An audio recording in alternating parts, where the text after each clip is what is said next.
بسم اللہ الرحمن الرحیم۔ السلام علیکم ورحمۃ اللہ وبرکاتہ۔ کیا آپ جانتے ہیں کہ قرآن صرف ہدایت کی کتاب نہیں بلکہ صحت اور شفا کی بھی مکمل رہنمائی کرتا ہے۔ ایسی غذائیں جن کا ذکر قرآن نے 1400 سال پہلے کیا، آج جدید سائنس بھی ان کی افادیت مان چکی ہے۔ قرآن کہتا ہے، سورہ نحل آیت 69، اس میں لوگوں کے لیے شفا ہے۔ نبی پاک صلی اللہ علیہ وسلم نے فرمایا، شفا 3 چیزوں میں ہے: شہد پینے میں، حجامہ میں اور داغ لگانے میں۔ جدید سائنس کے مطابق شہد میں اینٹی بیکٹیریل موجود ہونے کی وجہ سے قوت مدافعت بڑھاتا ہے، معدہ، زخم اور کھانسی میں مفید ہے۔ قدیم اور جدید طب دونوں میں شہد کو قدرتی اینٹی بایوٹک کہا جاتا ہے۔ نمبر 2، کھجور، طاقت اور حفاظت۔ قرآن میں ہے، حضرت مریم علیہ السلام کو فرمایا گیا، کھجور کھاؤ۔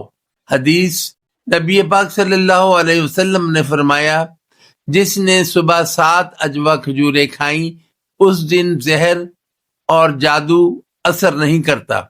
سائنس، فوراً توانائی، دل، اعصاب اور ہاضمہ مضبوط۔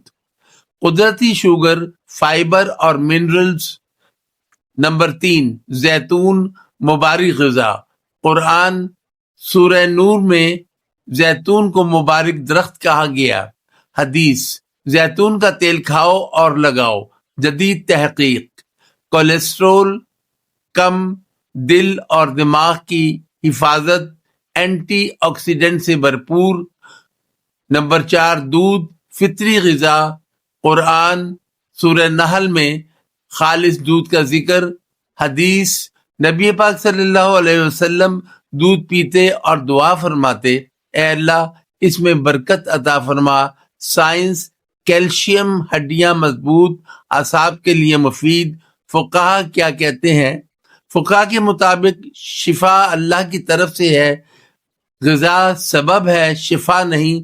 نیت، اعتدال اور شکر ضروری ہے۔ آخر میں راز کی بات، اصل راز غذا نہیں بلکہ طرز زندگی ہے۔